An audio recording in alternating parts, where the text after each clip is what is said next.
రైతులకు సంబంధించి నెలాఖరికి అన్నదాత మొన్న 20 తారీఖున ఎప్పుడో వేస్తానన్నారు కదా, వేయలేదు. మామిడి రైతులు అక్కడ ఎంత ఇబ్బంది పడుతున్నారు. రైతులు ఇప్పుడు వీళ్ళకు కూటమి ప్రభుత్వం ప్రజల దగ్గరికి వెళ్తానంటున్నారు కదా, రైతుల దగ్గరికి వెళ్తే ప్రతి ఒక్కరు చెప్పులు తీసుకుని కొడతారు. వాస్తవానికి పల్లెటూరులో చాలా నెగిటివ్ ఉంది, 100% బాగోలేదు. రైతులు అసలు చాలా ఇబ్బంది పడుతున్నారు. పత్తి రైతు కానీ, మిర్చి రైతు కానీ, మామిడి రైతు కానీ, మామిడికాయలు అక్కడ ఎన్ని గుట్టలు పోస్తున్నారు రోడ్డు మీద. ఊరికినే తీసుకెళ్ళిపోండి అని చెప్తున్నారు. ఎంత ఇబ్బంది పడుతున్నారు.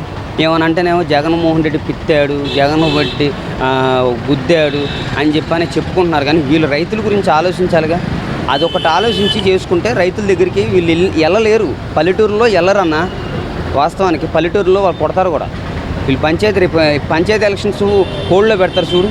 పంచాయతీ ఎలక్షన్స్ పెట్టరు. రేపు 26లో వస్తాయి కదా పంచాయతీ ఎలక్షన్స్, అవి పెట్టరు. ఖచ్చితంగా చెప్తున్నా, 100% పంచాయతీ ఎలక్షన్స్ పెట్టరు. అది మళ్ళీ కోర్టుకెళ్ళో గీటుకెళ్ళో ఏదో చేసి దాన్ని ఆపుతారు 100%. ఎందుకంటే రైతుల దగ్గర నుంచి వ్యతిరేకత ఉంది, 99% వ్యతిరేకత ఉందన్న. నేను పల్లెటూరులో తిరుగుతుంటా. అసలు పల్లెటూరులో రోడ్లు వేస్తున్నారు, ఏం ఉపయోగం? రోడ్లు వేస్తున్నారు అంతే. రోడ్లు ఒకటే, నీకు ఏమీ లేదు, రోడ్లు ఒకటే. వార్డు సచివాలయం పోయిందని చాలామంది ఫీల్ అవుతున్నారు. వార్డు సచివాలయం వరకు వర్కులు చాలా జరిగాయి, అయ్యి పోయినాయి. రైతుల దగ్గర నుంచి రైతు భరోసా లేదు, ఏమీ లేదు. రేపు 30 తారీఖున అది కూడా పెండింగ్ పెడతారు. డబ్బులు వేయరు ఖచ్చితంగా. వాళ్ళు పాపం చాలా ఇబ్బంది పడుతున్నారు. వాళ్ళ గురించి ఆలోచిస్తే కొంచెం ప్రజలు ఆలోచిస్తారు. అది కూడా లేకపోతే ఇదిగో రేపు కూరగాయల రేట్లు అన్నీ ఎట్లా పెరుగుతాయి.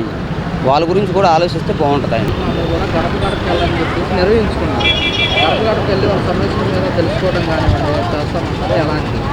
వాళ్ళు వెళ్ళినా ఏం ఉపయోగం ఉండదన్న.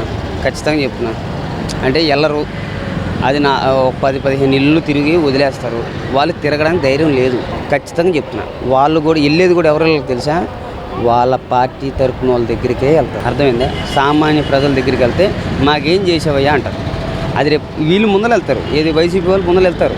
వాళ్ళు చూపిస్తారు, పాంప్లెట్ చూపిస్తానంటున్నారు కదా, చూపించి అడుగుతారు, నువ్వు ఈ సంవత్సరంలో ఏం చేసావు అది చెప్తారు. క్లియర్గా చెప్తారు. వాళ్ళని అడుగుతారు. వాళ్ళేమీ ఏమి ఉండదు వాళ్ళ దగ్గర, అసలు ఏమీ లేదు. వాళ్ళది ఓన్లీ అమ్మఒడి ఇచ్చాం, ఇది గొప్ప. నువ్వు నెక్స్ట్ ఇయర్ కూడా ఇస్తామని గ్యారెంటీ లేదు నీ దగ్గర. ఆర్థిక పరిస్థితులు బాగాలేదన్నోడివి అంతకుముందు నువ్వు ఎందుకు ఇచ్చావు? అన్ని పథకాలు ఇస్తానని ఎందుకు చెప్పావు? నీకు తెలీదా? గుర్తులేదా? 14 లక్షల కోట్లు ఉందన్నప్పుడే నువ్వు ఇస్తానంటే ఇప్పుడు మీరే చెప్తున్నావు 8 లక్షలు 7 లక్షలు 9 లక్షలు చెప్తున్నావు కదా. చెప్తున్నప్పుడు నువ్వు ఎందుకు ఇవ్వలేదు? ఎందుకు ఆర్థిక పరిస్థితి ఎప్పుడు పోవాలి అంటే సంవత్సరంలో మేము ఒక డెవలప్మెంట్ చేసాం. మన పవన్ కళ్యాణ్ గారు అంటున్నారు, మేము సంవత్సరంలోనే 30 సంవత్సరాల ముందలు తీసుకొచ్చేసాం అంటున్నారు. అంటే సంవత్సరంలో 30 సంవత్సరాలు వెనక్కి ముందలు తీసుకొచ్చారా? ఏం చెప్తారు జనాలు? పిచ్చోలా పువ్వులు పెట్టుకున్నారా? ఏం పెట్టుకున్నారన్నా? జనాలు తెలియకుండా ఉందా? ఈ రోజులు ఇప్పుడు వాళ్ళొక 5 ఛానల్స్ ఉన్నాయన్న. ఈ 5 ఛానల్స్లోనే డబ్బాలు కొట్టుకోవటం ఏమీ ఉండదు. జనాలు ఇప్పుడు అన్నీ గమనిస్తున్నారు. అప్పుడు ఎలా ఉంది, ఇప్పుడు ఎలా ఉంది అని జనాలు ఖచ్చితంగా పరీక్షించుకుంటున్నారు. 2.5 సంవత్సరాలు కరోనాలో ఉండి జగన్మోహన్ రెడ్డి గారు ప్రతి పథకం ఇచ్చాడు. 2 సంవత్సరాలు కరోనా ఉందన్న. 2 సంవత్సరాలు ఈ 3 ఆయన చేసిన పరిపాలన 2 సంవత్సరాలన్నరే చేశాడు. 6 సంవత్సరాలు ఏ గవర్నమెంట్, కొత్త గవర్నమెంట్ అందులోనే. ఈయనకైనా ఆల్రెడీ అంతకుముందు చేశాడు కాబట్టి ఉంది. ఈయన అది కాదు. ఈయన 6 నెలలు కొత్త గవర్నమెంట్ రన్నింగ్ చేసుకున్నాడు. తర్వాత ఎమ్మటే కరోనా వచ్చింది. 2 సంవత్సరాలు పడ్డాడు. 2.5 సంవత్సరాల్లో 2 సంవత్సరాలు పరిపాలన చేశాడు. 6 నెలలు మళ్ళీ ఎలక్షన్ వచ్చింది.